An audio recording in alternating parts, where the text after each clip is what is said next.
Hello everybody! Welcome and thank you for your interest in our Sidem Steering and Suspension products. My name is Harold and I have more than 15 years of experience as a mechanic. Today, I will show you how to correctly replace a Xylem block. If a Xylem block is not installed correctly, the road holding performance of the car will be reduced. The car will not react as it should in case of sudden, extreme steering movements. The vibrations caused by road bumps will also be less absorbed and will be passed on to the driver, which has a major impact on driving comfort. Some examples of Xylem blocks are the most common standard type Xylem block,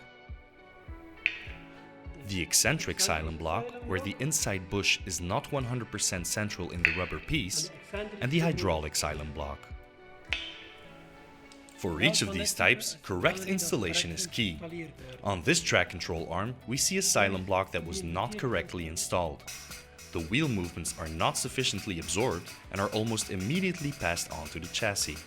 On the other side, we see a Xylem block that was mounted correctly. As we can see, the movements of the wheel are absorbed by the Xylem block. For a correct installation, here are a number of things you should pay attention to. 1. Make sure to have the right tools. If the tool is too small, the pressure will completely or partially be applied onto the rubber and onto the metal housing. This will cause deformation of the metal, and in case of a hydraulic Xylem block, the fluid will run out. If the tool is too large, the pressure goes onto the outside of the metal housing and will cause it to deform.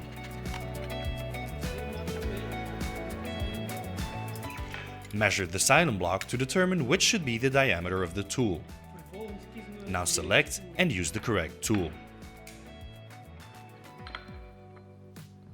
Voilà, deze past perfect. 2. Choose high-quality Xylem blocks. In order to find the proper Xylem block, let's have a look at Sidem's online catalog. As we can see, Sidem already offers the right tool to correctly replace the Xylem blocks. 3. Determine the right direction to push out. The deformation of the housing material shows us that the Xylem block was pushed in this way. Push out the Xylem block in the direction opposite to the one it was pushed in. 4. Determine the correct position to install the Xylem block. On the old track control arm, measure the distance between the top of the Xylem block and the housing. Now mark that exact same distance on the new Xylem block. 5. Make sure that the opening in the track control arm is completely cleared.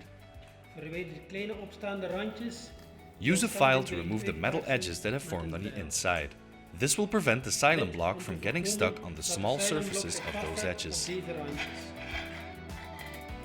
6. Make sure the Xylem block is lubricated.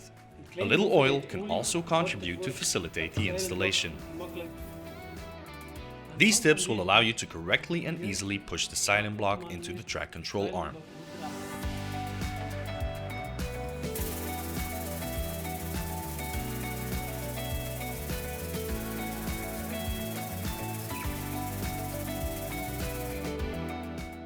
The only thing left to do now is to reinstall the track control arm on the car. For more information, visit the Sidem website www.sidem.eu. Thanks for watching and see you next time.